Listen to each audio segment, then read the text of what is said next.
Magandang araw mga kaibigan. Ramdam na natin ang simoy ng Pasko, hindi ba? Sa kabila ng lamig ng hangin at ningning ng mga parol, hindi lang ito panahon ng regalo o handaan. Panahon ito ng pagbibigay, pagmamahalan at higit sa lahat, pag-asa. Kaya samahan ninyo ako sa maikling kwentuhan na ito kung saan pag-uusapan natin kung bakit espesyal ang Pasko sa ating buhay. Sabi nga ng isang kasabihan, Christmas is not as much about opening our presents as opening our hearts. Sa panahon ng Pasko, higit sa material na bagay ang mahalaga.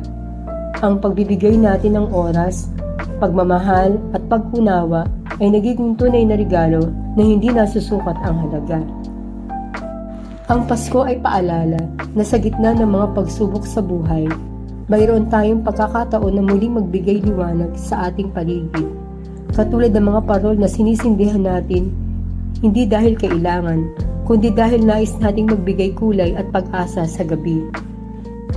Noong bata pa ako, naalala ko ang isang simpleng kwento ng kapitbahay namin.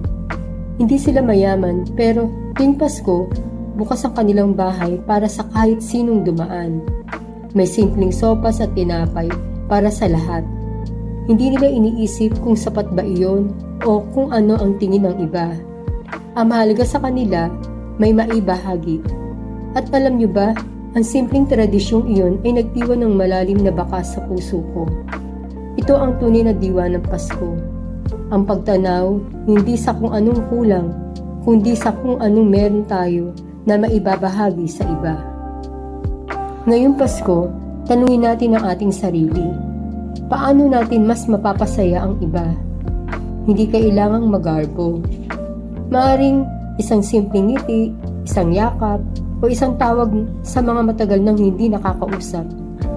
Maaring magbahagi tayo ng pagkain sa nangangailangan o simpleng makinig sa mga taong tila nakalimutan na kung paano ngumiti. Higit sa lahat, huwag nating kalimutang magpasalamat sa Diyos, sa ating pamilya, sa ating mga kaibigan, at kahit sa mga maliliit na biyayang natatanggap natin ngayong taon. Ang pusong puno ng pasasalamat ay nagiging sisidlan ng mas maraming pagmamahal. Mga kaibigan, ang Pasko ay isang paalala na kahit ano pa ang pinagdadaanan natin, may dahilan para humiti, may dahilan para magpasalamat, at may dahilan para magmahal. Tandaan, ang tunay na diwa ng Pasko ay hindi nasusukat sa laki ng regalo, kundi sa laki ng ating puso. Kaya't ngayong Pasko, maging liwanag tayo sa buhay ng iba. Ikaw, ako, tayong lahat, sama-sama nating gawing makulay at makabuluhan ang pagdiriwang na ito. Maligayang Pasko sa inyong lahat. Panginoon naming Diyos, maraming salamat po sa biyaya ng Pasko. Isang paalala ng iyong walang hanggang pagmamahal. Sa kabila ng mga pagsubok, binigyan mo kami ng liwanag at pag-asa. Turuan mo kami magbukas ng aming puso upang magbahagi ng kabutihan at pagmamahal sa aming pamilya, kaibigan at sa mga higit na nangangailangan.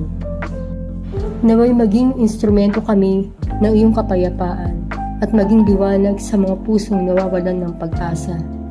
Punuin mo kami ng pasasalamat at tulungan mo kaming laging magtiwala sa iyong plano.